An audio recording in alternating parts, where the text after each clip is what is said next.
आज शहीदी दिवस है। एक ऐसा दिन है जब हम उत्सव नहीं मनाते बल्कि नमन करते हुए श्रद्धांजलि देते हैं उन वीर सपूतों को जिन्होंने हंसते हंसते खुद को देश के लिए कुर्बान कर दिया। ऐ वतन हमको तेरी कसम, तेरी राहों में जहां तक लुटा जाएंगे। ऐ वतन, ऐ वतन। आज 23 मार्च है।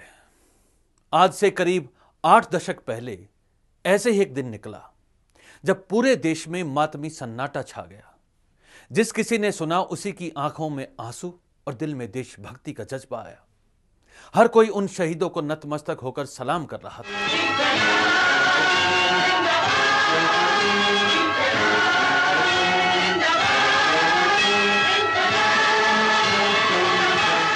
आज ही वो काला दिन है जब राजगुरु सुखदेव और भगत सिंह को फांसी दी गई थी। आज ही वो दिन था जब इन नौजवानों ने अपनी जान देकर आने वाली पीढ़ियों के लिए आजादी की ओर एक राह बनाने की शुरुआत की थी। लौट कर आ सके ना जहां में तो क्या, याद बन के दिलों में तो आ जाएंगे। ऐ वतन हमको तेरी कसम, तेरी राहों में जहां तक लुटा जाएंगे। आइए इस अभागे दिन उस महान आत्मा की, उस महान किरदार की, उस महान सोच की जिंदगी के बारे में कुछ जानें। ये वो समय था जब ब्रिटिश साम्राज्य में सूरज कभी अस्त नहीं होता था। यूनियन जैक की पकड़ दुनिया के देशों पर, टापुओं पर और समुद्रों पर पूरी तरह बनी हुई थी। उसकी फौज के दबदबे के सामने बड़े बड़े देश सहमे हुए महसूस करते थे। ऐसे दमन भरे और गुलामी के जीवन में भगत सिंह का जन्म 27 सितंबर 1907 में पंजाब के जिला बंगा के खटखट कला गांव में हुआ। जिस परिवार में इनका जन्म हुआ वो एक स्वाभिमानी परिवार था, जो गुलामी, गरीबी और भूख से बिलखते किसानों को स्वाभिमान से जीने का हौसला दे रहा था। कब तक बैठा देखेगा तू हाथों की ये लकीरें, तोड़ गुलामी की ये पुरानी जंग भरी जंजीरें। हिम्मत हो तो बन जाती है, हिम्मत हो तो बन जाती है सब बिगड़ी तकदीरें। लुट गया माल तेरा, लुट गया माल, पगड़ी संभाल जट्टा, पगड़ी संभाल। ये वो दौर था जब स्वाभिमानी और क्रांतिकारी विचारों को जाहिर करना जुर्म माना जाता था। लेकिन अंग्रेजी हुकूमत की ये ज्यादती बालक भगत सिंह के मन में सवाल पैदा कर रही थी। तभी तो उसने मां से पूछा, गुलाम क्या होता है माँ? जिस पर दूसरे राज करते हैं वो गुलाम होता है। हमारे देश में अंग्रेजों का राज है बेटा। माँ, अंग्रेजों का राज क्यों है अपने देश में? गुलामी का सूरज भारत के आकाश पर इन दिनों आग उगल रहा था। अंग्रेजी हुक्मरानों का गुरूर भी अपने चरम पर था। तभी तो जलियांवाला बाग में निहत्थी भीड़ पर गोलियों की बरसात कर जनरल डायर ने अपने वहशीपन की मिसाल कायम कर दी।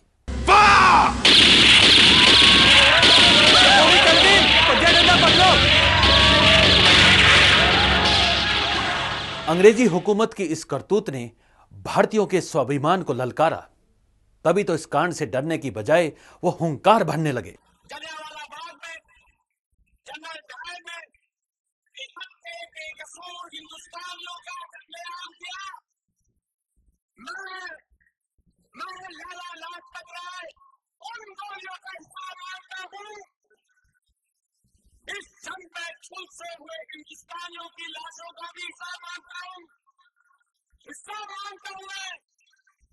और मुझे ये कहते हुए गर्व महसूस हो रहा है कि अंग्रेज साम्राज्य का डर अब हमारे दिल से निकल चुका है। दिल है फौलाद का, पत्थर का जिगर रखते हुए जान खतरे में तो हाथों से ये सकते हैं।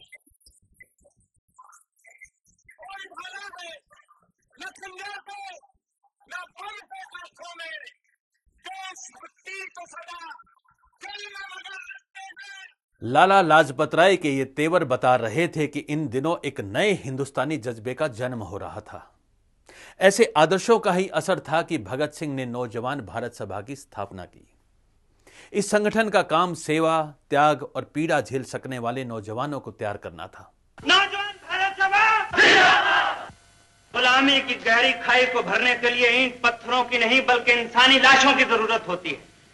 हिंदुस्तान की आने वाली नस्लें शहीद करतार सिंह जी का ये कर्ज कभी नहीं चुका सकती। इनकी कुर्बानी हमेशा हमेशा के लिए देश पर मर मिटने का पैगाम दे। शहीद करतार सिंह जी जिंदाबाद, शहीद करतार सिंह जी जिंदाबाद। इसी का परिणाम था कि देश का युवा एक सूत्र में बंधने लगा और आजादी के आंदोलन में बढ़ चढ़कर भाग लेने लगा। सरफरोशी की तमन्ना अब हमारे दिल में है, देखना है जोर कितना बाजुए कातिल में है। शायद लालाजी जैसे देशभक्तों की आजादी की लगन और हौसले ने भगत सिंह को भगत सिंह बनने के लिए प्रेरित किया। तभी तो जब अंग्रेजी लाठियों ने लालाजी की जान ली तो स्वाभिमान से भरे भगत सिंह और उसके साथियों ने अंग्रेजी सरकार के बेलगाम रवैये पर अंकुश लगाने के लिए जैसे को तैसा उदाहरण पेश करने की ठान ली। आपके पवित्र चरणों की सौगंध लालाजी, इस अपमान का बदला लिया जाएगा। स्कॉट ने सारे देश की गैरत को ललकारा है, इस अपमान का बदला जरूर लिया जाएगा, जरूर लिया जाएगा।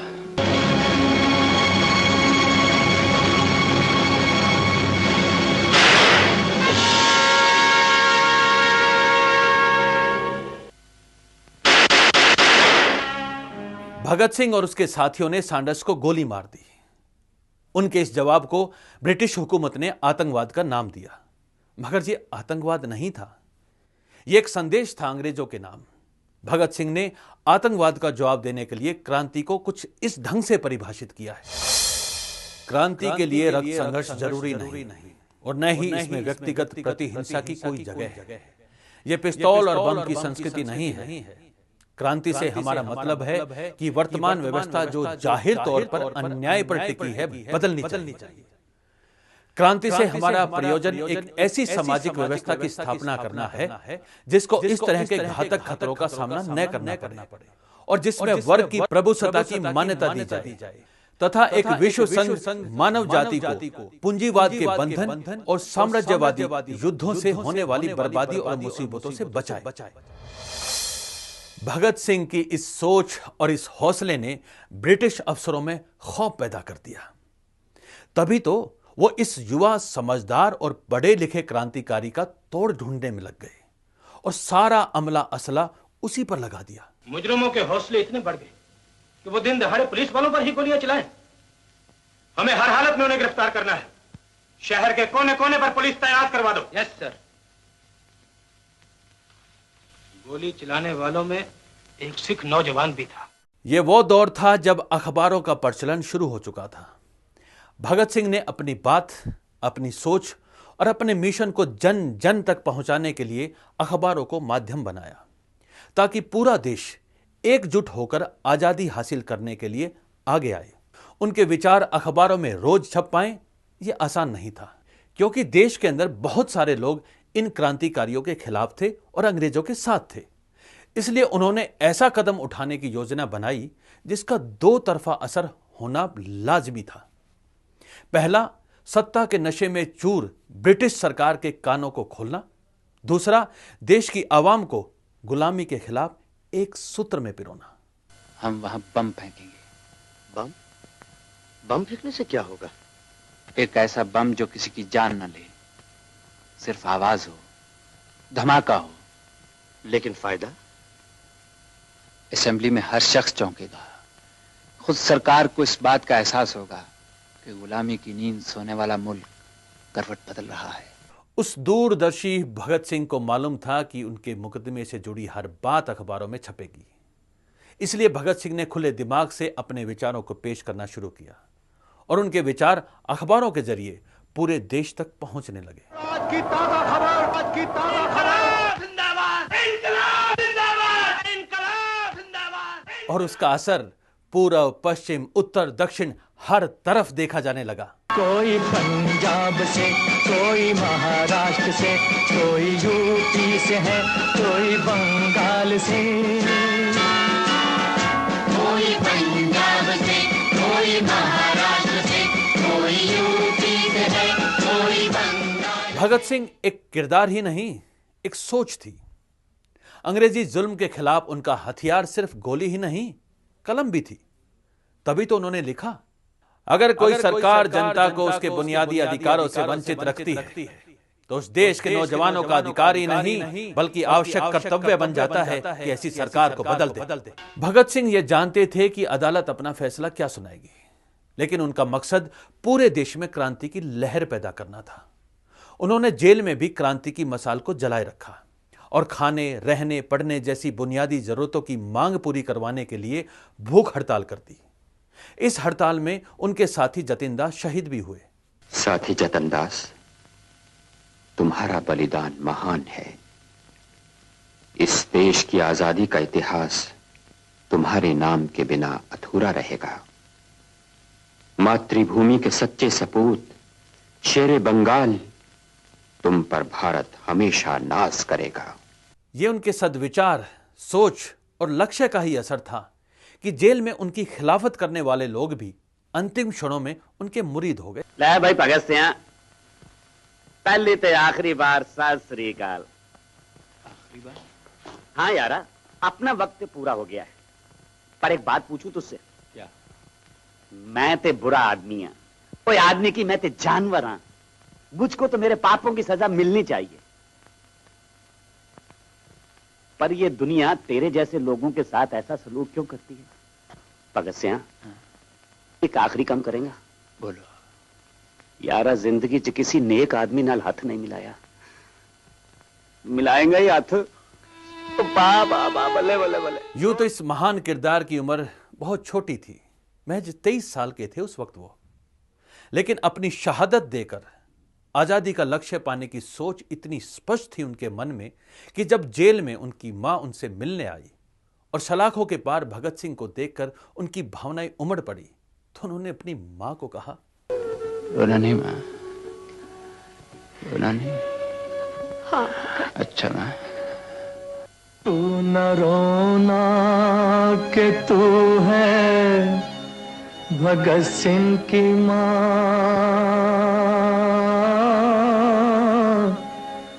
मर के भी लाल तेरा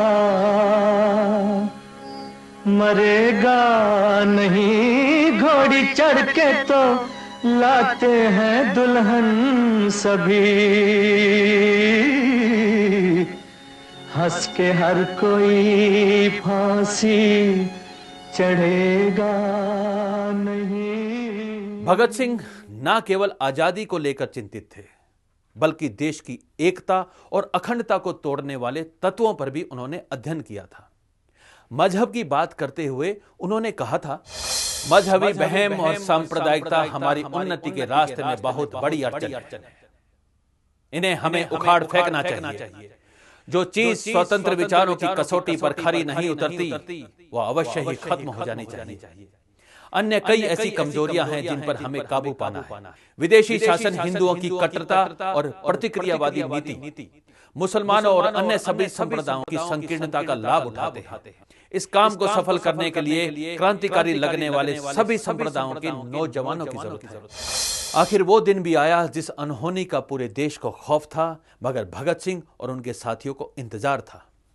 उन्हें पता था कि उनकी मौत आम हिंदुस्तानियों को गुलामी के खिलाफ एकजुट करेगी और वही एकता उनके असल लक्ष्य आजादी तक पहुंचने में अहम भूमिका निभाएगी।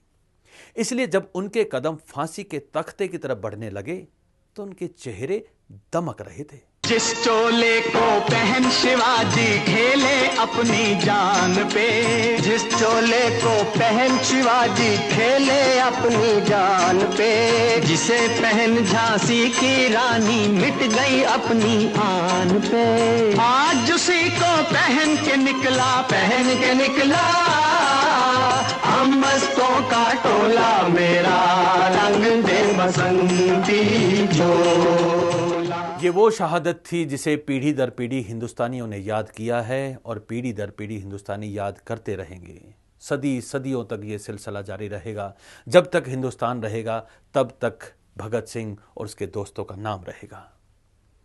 आज जब इन शहीदों को हम याद करते हैं तो आज की हमारी ज़िंदगी पे इनका क्या असर है, आइए मनोज साहब से जानते हैं। मनोज साहब, वो मनोज साहब जिन्होंने शहीद फिल्म बनाकर भगत सिंह के किरदार को पर्दे पर जीवंत किया और जिनमें भगत सिंह की मां ने भगत सिंह का अक्ष देखा। मनोज साहब, एवन तहलका हरियाणा पर आपका स्वागत है। आपने फिल्म शहीद बनाई थी। भगत सिंह के किरदार को, उनकी सोच को जन जन तक पहुंचाने का काम आपने किया था। इस 23 मार्च को आप कैसे देखते हैं? आज का दिन शहीदी दिवस है, बड़ा मनहूस दिन है, बड़ा काला दिन है। इस दिन ये 3 जियाले, 3 सरफरोश हंसते हंसते फांसी के फंदों में झूल गए।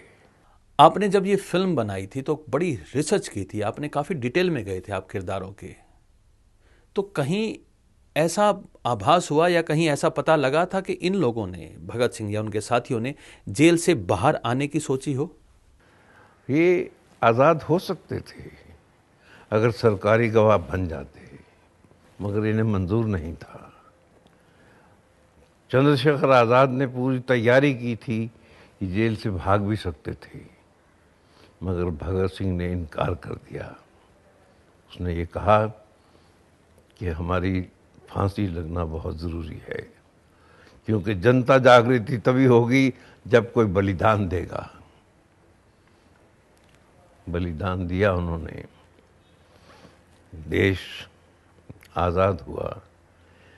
केवल ये मत समझिए कि वो डांडी मार्च या सत्याग्रह से हुआ। अनगिनत सरफरोशों का बलिदान उसमें शामिल है। सबसे पहला नाम शहीद आज़म भगत सिंह का आता है। अन्याय के खिलाफ लड़ाई में भगत सिंह का सबसे बड़ा योगदान क्या मानते हैं आप? भगत सिंह ही तो थे जिन्होंने दुनिया को नारा दिया, इनकलाब जिंदाबाद। ईश्वर की एक अनोखी देन थी भगत सिंह इस देश को।